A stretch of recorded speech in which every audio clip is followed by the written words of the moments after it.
தென்னாட்டு ஒன்றியம் நம்முடைய சமத்துவ தலைவர் அண்ணன் ஆம்சாங் அவர்களின் பாதம் பணிந்து எங்களுடைய தேசிய தலைவியாம் இந்தியாவின் இரும்பு மங்கையாம் அன்னை பெகன்ஜி மாயாவதிஜி அவர்களுடைய வழித்தோன்றலாக வந்திருக்கின்ற அனைவருக்கும் அவருடைய சார்பாக என்னுடைய வணக்கத்தையும் தெரிவித்துக் கொண்டு இங்கே மேடையிலே வீட்டிருக்கின்ற நம்முடைய பாசத்திற்கும் மதிப்பிற்கும் உரிய அருமை சகோதரர் நம்முடைய தேசிய ஒருங்கிணைப்பாளர் ஐயா ராம்ஜி கௌதம் அவர்களை வருக வருக தமிழ்நாட்டிற்கு முதன்முறையாக வந்த அவரை வருக வருக என வரவேற்று என்னுடைய உரையை நம்முடைய தேசிய கோவிலும் தமிழக பொறுப்பாளருமான ஐயா ராஜா ராம்ஜி அவர்களையும்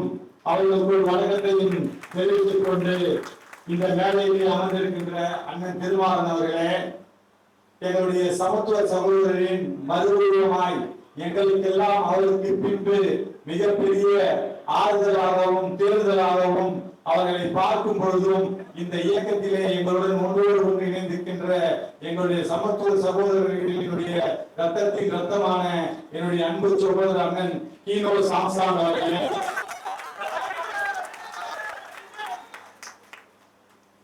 இந்த நிகழ்ச்சியிலே கலந்து கொண்டிருக்கின்ற மூத்த கட்சியுடைய முன்னோடி அண்ணன் கல்யாண சுந்தரம் அவர்களே,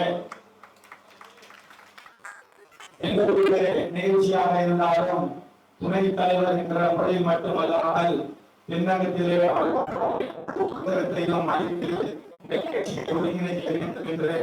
எங்களுடைய இயக்கம் அளித்த அந்த பணியை இயக்கம் எங்கிருக்கின்றதோ நான் அங்கேதான் இருப்பேன் என்று சொல்லுகின்ற என்னுடைய அருமை சகோதரர் அண்ணன் இளமான் சேகர் அவர்களே, கலைத்துறையிலே வெற்றிகளை படைத்தாலும் 3 தலைவர்களிடம் பயணம் செய்து பூவையார் முதற்கொண்டு அண்ணன் ஆம்சாங்களுடைய பணிகளை தொடர்ந்து செய்து வந்த அண்ணன் கதிரவர்கள் என்றுதான் இந்த பொறுப்பு அறிவிக்கப்பட்டு இந்த பொறுப்பை ஏற்றணும் அன்றிலிருந்து அவர் சொன்னது போல 4-5 நாட்கள் தான் பார்க்காமல் இருந்திருப்போம். எத்தனை மணி ஆனாலும் வந்து கலந்துரையாடி எனக்கு ஒரு மன உளத்தையும் என்னுடைய அந்த ஒரு கட்சியுடைய வழிநடத்தலையும் ஒரு கூடுதலான ஒரு பொறுப்பை என்னிடமிருந்து கவனித்து வருகின்ற அருமை சகோதரர் ஆர்ட் டைரக்டர் அண்ணன் கதிரவர் அவர்களே, பெரியார் அண்ணன் என்பதற்கு பெயருக்கு ஏற்றாற் போல பெரியாருடைய அந்த பெயரை தாங்கிய அந்த பெரியார் அண்ணன் என்பவர்கள் எங்களுடைய அண்ணன் பூவையாரிடமிருந்தும் அண்ணன் ஆம்சாங்கிடமிருந்தும் தகுதியான தலைவர்கள் யார் என்பதை தேர்ந்தெடுத்து சரியான முறையிலே பயணம் செய்யக்கூடிய எங்களுடைய இயக்கம்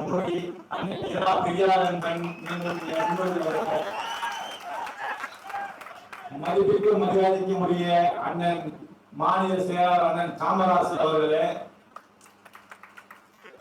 பாண்டிச்சேரியுடைய தலைவர் அருமை சகோதரர் அன்பிற்கும் பாசத்திற்குரிய மூர்த்தி அவர்களே, அண்ணனுடன் கடைசி நேரத்திலே பயணம் செய்து கடைசியிலே வந்தாலும் நான் இந்த இயக்கத்திற்காக தோல் கொடுப்பேன் என்று வந்திருக்கின்ற அருமை அன்பு சகோதரர் பி.டி. சேகர் அவர்களே, எந்த காலத்திலும் அண்ணனுடன் தோல்கின்ற தம்பி நம்முடைய அன்பு சகோதரர் ஜெய்சங்கர் தொடர்ந்து என்னுடனும் பயணம் செய்து கொண்டிருக்கின்ற பொதுச் செயலாளர் ஜெய்சங்கர் அவர்களே, எங்களை எல்லாம் இந்த இயக்கத்திலே சென்று பகுஜன் சமாஜ் கட்சியை அறிமுகப்படுத்தி எங்களை இணைத்த அன்பு சகோதரர் அண்ணன் இடுமன் அவர்களே, தந்தைக்கு பிறகு அந்த பணியை மகன் ஆற்றுவான் தனையன் ஆற்றுவான் என்று சொல்வது போல தமிழ் பழமொழிக்கு ஏற்றாற் போல அண்ணன் மகன் தன் மகனாகவே அண்ணன் அவரை பாவித்து இந்த இயக்கத்திலே பயணிக்க வைத்த அன்பு சகோதரர் ரீகன் ஆம்சாங் அவர்களே, இந்த நிகழ்ச்சியும் இந்த ஏவி இது போன்ற ஒரு கலை வடிவத்தையும் ஏற்படுத்தி கொடுத்த பேராசிரியர் ஜெகன் கோபு அவருடைய துணைவியார் அவர்களே, இந்த நிகழ்ச்சியில கலந்து கொண்டிருக்கின்ற ஏறக்குறைய 48 48 பொறுப்பாளர்கள் இருக்கின்றார்கள். அதாவது முக்கிய பொறுப்பாளர்கள் மாவட்டத்திலே. நான் வாசிக்க ஆரம்பித்தால் தேசிய கோஆர்டினேட்டர்கள் இருவருடைய நேரம் மிகவும் அது எடுத்துவிடும். இந்த 42 பெயர்களை நான் சொல்லியதாகவே நீங்கள் கருதிக் கொள்வீர்கள் என்று ஒரு தோல்வி என்றால் அவர்களுடைய நேரத்தையும் மிச்சப்படுத்த முடியும். உங்களிடம் நான் 2 நிமிடம் அதிகமாகவும் பேச முடியும். அனைத்து மாவட்ட பொறுப்பாளர், மாநில பொறுப்பாளர்களே, உங்கள் அனைவரையும் இந்த நிகழ்ச்சியிலே கலந்து கொண்டிருக்கின்ற அண்ணன் ஆம்ஸ்ட்ராங்குடைய அருமை தொண்டர்களே, பின்பற்றும் அருமை தோழர்களே, உங்கள் அனைவருக்கும் என்னுடைய மாலை வணக்கத்தை தெரிவித்துக் கொண்டு, இங்கு வர்ணனையாளராகவும் அந்த உரையை நிகழ்த்தி ஆசிரியராகவும் உள்ளதை உள்ளபடி சொல்லிய என்னுடைய அன்பு சகோதரர் அன்பு மிகு திரு KS மோகன் அவர்களே, மற்றும் இந்த நிகழ்ச்சியிலே கலந்து கொண்டிருக்கின்ற அனைத்து பெயர்களையும் சகோதரி கல்பனா அவர்களே மற்றும் அரவிந்த் அவர்களே, அனைத்து பெயர்களையும் நான் சொல்ல முடியவில்லை என்றாலும் சொன்னதாகவே கருத வேண்டும். இந்த மாவட்ட பொறுப்பாளர்கள், மாநில நிர்வாகிகள் அனைவரும் என்னை உங்க வீட்டு புள்ள மாதிரி வடிவில் சொல்ற மாதிரி மன்னிச்சுட்டேன்னு சொன்னீங்கன்னா அதுக்குதான் ஆரம்பிக்க முடியும். அன்பு சகோதரர்களே, அண்ணன் சொன்னதை போல, அண்ணன் கதிரண்ணன் அவர்கள் சொன்னதை போல, இந்த பணி மிகப்பெரிய சிரமமான காலகட்டத்திலே இந்த பணியை நான் ஏற்றேன் அப்படி என்று சொன்னார். அது உண்மை, அது வெளி உலகத்திற்கு தெரிந்த உண்மை. ஆனால் உண்மை என்னவென்றால், அண்ணன் முதல் நாள் பகுஜன் சமாஜ் கட்சியிலே சேர்ந்தாலோ அன்றைய தினத்திலிருந்தே இந்த பணியை உடனிருந்து அவரோடு தோளோடு தோள் நின்று கடைசி வரை அந்த பணியை நான் முகம் காட்டாமல் அந்த பணியை செய்து கொண்டிருந்தேன். ஒரு காலகட்டத்திலே பெகஞ்சியிடம் சென்று லக்னோவிலே பேசிக் கொண்டிருந்தோம். அப்பொழுது மாநில பொறுப்பாளரான அண்ணன் ஆம்ஸ்ட்ராங் அவர்கள் இங்கு தமிழ்நாடு முழுக்கும் சென்று பிரச்சாரம் செய்ய வேண்டும். அப்போது நீங்கள் பிரச்சாரம் செய்கின்றீர்கள் என்றால் யார் உங்களுக்கு ஒரு நம்பிக்கையாக திருவள்ளூர் தொகுதியிலே நிற்க வைப்பீர்கள் என்றால் ஆனந்தனை நிற்க வைக்கிறேன் என்று பெகஞ்சியிடம் சொன்னார். எதை பற்றியும் நான் கவலைப்படவில்லை. அண்ணன் சொல்லிவிட்டார், பெகஞ்சியிடம் நேரடியாகவே சொல்லிவிட்டார்.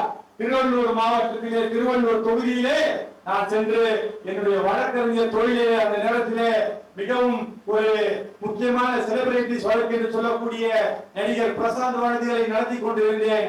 உடனடியாக ஒரு சினிமா படமும் நடித்துக் கொண்டிருந்தேன். உடனடியாக முடிவை வெட்டினேன். அந்த வழக்கை இன்னொருவரிடம் கடைசி நேரத்திலே அந்த ரிசல்ட் ஒருவருக்கு ஆர்குமெண்ட்ஸ் முடிச்சு விட்டு ஒப்படைத்து விட்டு நேரடியாக சென்று நான் என்னை இந்த பகுதியுடைய திருவள்ளூர் மாவட்டத்துடைய பாராளுமன்ற வேட்பாளராக பகுஜன் சமாஜ் கட்சியின் சார்பாக என்னை அண்ணன் பட்டாளராக AN ராமசாமி நாடார் மண்டபத்திலே அறிவித்தார். அண்ணன் எப்பொழுதெல்லாம் இந்த கட்சிக்கு ஒரு இடத்திலே ஒரு தொய்வு ஏற்படுகின்றதோ, எப்பொழுதெல்லாம் அண்ணனுக்கு துரோகிகள் முதுகிலே குத்துகின்றார்கள் என்ற ஒரு நினைப்பு வருகின்றதோ, அந்த காலகட்டத்தில் எல்லாம் அண்ணன் அழைத்து அருகாமையிலே வைத்துக் கொள்வார். இன்றளவிற்கும் இந்த கட்சியிலே எதிரிகளை நான் நேருக்கு நேர் நின்று சந்தித்து விடுவேன். இவர்தான் எதிரிகள், இவர்கள் கோழைகள், இவர்கள் முதுகில் குத்துபவர்கள், கூட இருந்தே குழிப்பறித்தாலும் அந்த கொடுத்ததை காத்து நிற்போம் என்று போல கூட இருந்து அண்ணனுக்கு குழிப்பறித்த துரோகிகள் தான் ஏராளமானவர்கள். அப்படிப்பட்டவர்கள் இந்த இயக்கத்திலே எங்கே ஒரு சில புள்ளுரிகள் இருந்தாலும் இந்த இயக்கத்தின் வழியாக நண்பர்களாகவும் நல்ல ஒரு நட்பை பாராட்டக்கூடியவர்களாகவும் இருந்தவர்கள் அண்ணன் படுகொலையிலே சம்பந்தப்பட்டிருக்கின்றார்கள். அப்படி அந்த படுகொலையிலே சம்பந்தப்பட்ட அந்த நபர்களை நீங்கள் எங்களுடைய அன்னை பெகஞ்சி மாயாவதிஜி அவர்கள், பெகஞ்சி யாருக்கும் செல்ல மாட்டார், யாருக்கும் உடனடியாக ஒரு திருமணமோ ஒரு இறப்போ ஒரு நல்ல நிகழ்வோ எந்த ஒரு நிகழ்விலும் கலந்து கொள்ளாத பெகஞ்சி மாயாவதிஜி அவர்கள் எங்களுடைய அண்ணன் தென்னாட்டு அம்பேத்கர் அண்ணன் ஆம்ஸ்ட்ராங் அவர்களுடைய அந்த மரணத்திற்கு தனி விமானம் பிடித்து ஓடி சென்னை வந்தார். எவ்வளவு Z++ பாதுகாப்பு, அதாவது பிரதம மந்திரியை விட ஒரு பாதுகாப்பு அதிகமாக இருக்கின்றது தான் பெகன்ஜி அவர்களுடைய பாதுகாப்பு. அப்படிப்பட்ட ஒரு மிகப்பெரிய ஒரு பாதுகாப்பு வலயத்தில் அவர் தன்னை வீட்டை விட்டு வெளியே செல்ல வேண்டும் என்றால் அந்த மாநிலத்துடைய காவல்துறை அங்கே பதிலளிக்க வேண்டும்.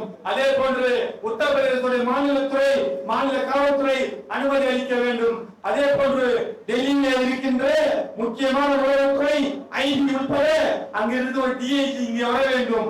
இவ்வளவு நடத்தி முடித்த பிறகுதான் பெகன்ஜி அவர்கள் வீட்டை விட்டு வெளியேற முடியும். அண்ணன் ஆம்ஸ்ட்ராங் அவர்களை, தென்னாட்டு அம்பேத்கரை, பெகன்ஜி அவர்கள் இந்தியாவிலே மிக சிறந்த தலைவர்களே ஆம்ஸ்ட்ராங் என்பவர்தான் மிஷினரி இயக்கமாக செயல்படுகின்றார். அவரை எந்தவித எதிர்பார்ப்பும் இல்லாமல் ஒரு செயல்படுகின்ற தலைவர் என்று அனைத்து தலைவர்கள் முன்னிலையிலுமே பாராட்டினார். அப்படிப்பட்ட மிகப்பெரிய ஒரு பாராட்டுகளை பெற்ற தலைவர் உயிரிழந்து விட்டார் என்று சொன்னவுடன் இங்கே வந்த பெகன்ஜி அவர்கள் அவருக்கு எவ்வளவு உளவுத்துறை 2 முறை, உத்தரப்பிரதேசத்திலே 4 முறை முதலமைச்சர், தமிழ்நாட்டிலே 8 முறை முதலமைச்சராக வந்ததற்கு சமம்.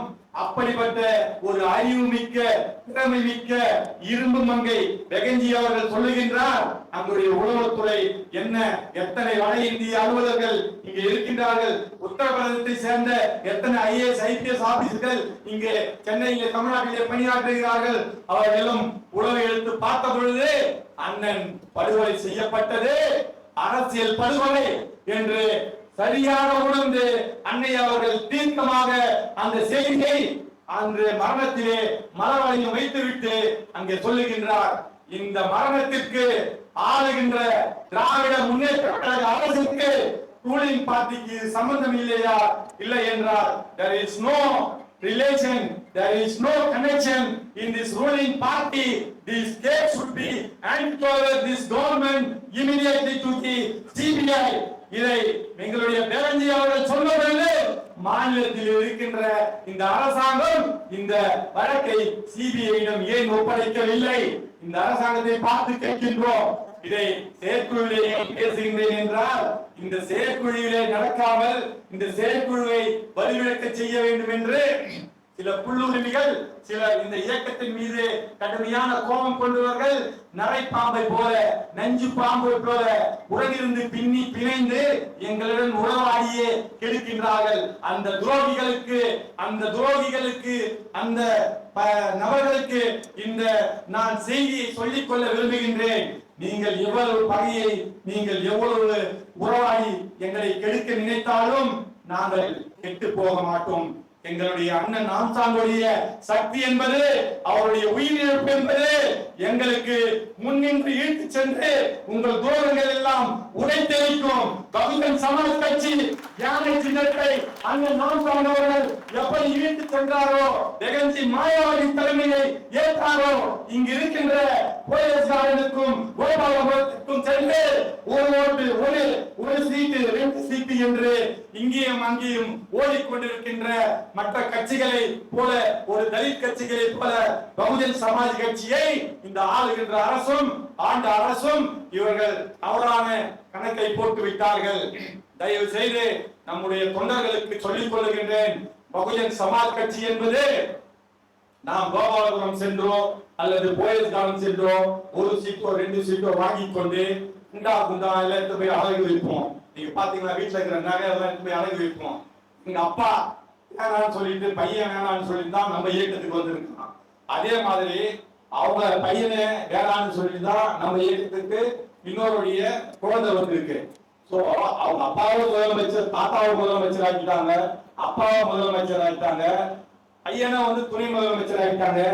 இங்க அண்ணன் ஆம்ஸ்ட்ராங் தெளிவா பேசுவாரு, இந்த 3 தலைமுறையா இவங்க முதலமைச்சர் ஆகிறதுக்கு இன்னும் இன்ப நீதியை கூட கூப்பிட்டு வருவாங்க, அவரையும் முதலமைச்சர் ஆக்குவாங்க.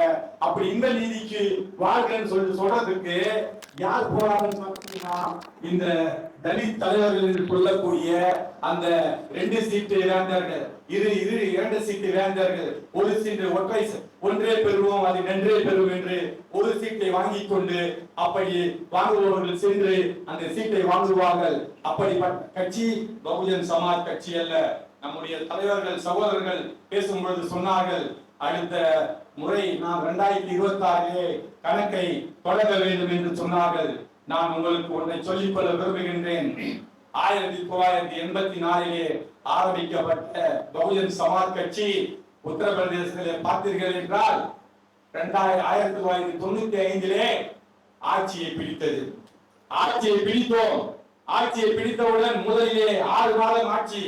அந்த 6 மாத ஆட்சி காலத்திலே இங்கு சென்னையிலே பெரியார், அதாவது வீரமணி அவர்கள் நடத்துகின்ற தந்தை பெரியாருடைய அந்த மாநாட்டிலே திருச்சியிலே பெகஞ்சி, கன்சிராம்ஜி இருவரும் கலந்து கொண்டார்கள்.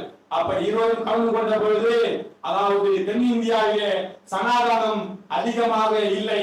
அந்த இடத்திலே எங்களால் இங்கு ஆற்றல் மிகு பெகஞ்சி மாயாவதி போல செயல்பட முடியவில்லை. வட இந்தியாவிலே சனாதன சக்திகள் அதிகம். அப்படிப்பட்ட சனாதன சக்திகளுக்கு கண்ணிலே விரலை விட்டு ஆட்டிய பெகஞ்சி மாயாவதி வீரம் நோக்கி வீரவாள் பரிசளித்தார் வீரமணி அவர்கள். அப்படி 1995 முதலமைச்சர் ஆனோம். இவர்களுடைய பேச்சை கேட்டு மட்டுமல்லாமல் பெரியாருடைய அந்த தியாகத்தை போட்டு பெரியாரை நாம் வட இந்தியாவுக்கு எடுத்து சென்றோம். அவர்கள் சொன்னார்கள், பெரியார் படத்தை போடாதீர்கள், போட்டீர்கள் என்றால் உங்களுடைய ஆட்சியை நாங்கள் கலைப்போம், ஆதரவை வாபஸ் பெறுவோம் என்றார்கள். நாங்கள் சொன்னோம், எங்களுக்கு கொள்கை தான் முக்கியம். ஜோதிபாய் பூலே, நாராயண குரு, சத்ரபதி சாகு மகாராஜ், தந்தை பெரியார், காஞ்சிராம்ஜி, பாபா சாஹேப் அம்பேத்கர் இவருடைய கொள்கை வழியாக ஒரே ஒரு பாபா சாஹேப் அம்பேத்கருடைய முக்கியமான கொள்கையை வைத்து இந்தியாவில் ஆட்சியை பிடித்த ஒரே கட்சி எங்கள் கட்சி. பெரியாரும் அம்பேத்கரும் பாபா சாஹேப் கொள்கைகளை வைத்துக் கொள்ளுங்கள், ஆனால் பெரியாரை வைத்தீர்கள் என்றால் உங்களுடைய ஆட்சியுடைய ஆதரவை வாபஸ் பெறுவோம் என்றார்கள். நீங்கள் ஆட்சியை கலைத்து விடுங்கள், நாங்கள் ஆட்சியில் இருந்து இறங்குகின்றோம். பெரியாருக்காக நாங்கள் வாழ்க்கையை தியாகம் செய்து ஆட்சியை எழுந்தார்கள். இங்க இருக்கிற திமுக காரர்கள் சொல்லுவார்கள், பெரியாரை அவர்களுடைய முன்னோடி தலைவர்கள் பணத்திலே போட்டிருப்பார்கள், பாபா சாஹேப் அம்பேத்கரை போட்டார்களா? கிடையாது. ஆனால் இந்த திராவிட முன்னேற்ற கழக அரசு 2 முறை அவர்கள் இலங்கை தமிழர்களுக்காக ஆட்சி எழுந்ததை சொல்லுவார்கள். நாங்கள் பெரியாரின் கொள்கையை பிடித்து ஆட்சியை எழுந்தோம். ஆனால் பெரியார் படத்தை போடுவதை நிறுத்தவில்லை. இன்றளவிலும் பெரியாரை எங்களுடைய முன்னோடி தலைவர்களே ஒரு தலைவராக வைத்திருக்கின்றோம் என்பதை நம்முடைய கட்சி தொண்டர்கள் புரிந்து கொள்ள வேண்டும். அவர்கள் சொன்னதை போல 2 சீட்டு 1 சீட்டு என்றார்களே, நான் சொல்லுகின்றேன், ஒரு கணக்கு கேட்டுக் கொள்ளுங்கள். இன்று தமிழ்நாட்டிலே பகுஜன் சமாஜ் கட்சி இன்றைய தினத்திலே இந்த 7 மாத காலத்தில் ஆரம்பித்தது என்று வைத்துக் கொள்ளுங்கள். 10 ஆண்டுகளிலே அடுத்த தேர்தலிலே நாம் யார் என்று தெரிவிக்க வேண்டும். இந்த தமிழ்நாட்டு மக்களுக்கு அடுத்த தேர்தலிலே நாம் போட்டியாளராக இருக்க வேண்டும். அடுத்த தேர்தலிலே நாம் ஆட்சியாளராக மாற வேண்டும் என்று இந்த செயற்குடைய சூழ்நிலையாக கூறி அதிக நேரம் எடுக்க முடியாத காரணத்தில் நம்முடைய முன்னோடி தலைவர்கள் வந்து பேச வேண்டும் என்பதற்கு நன்றி கூறி விடைபெறுகிறேன். நன்றி, வணக்கம்.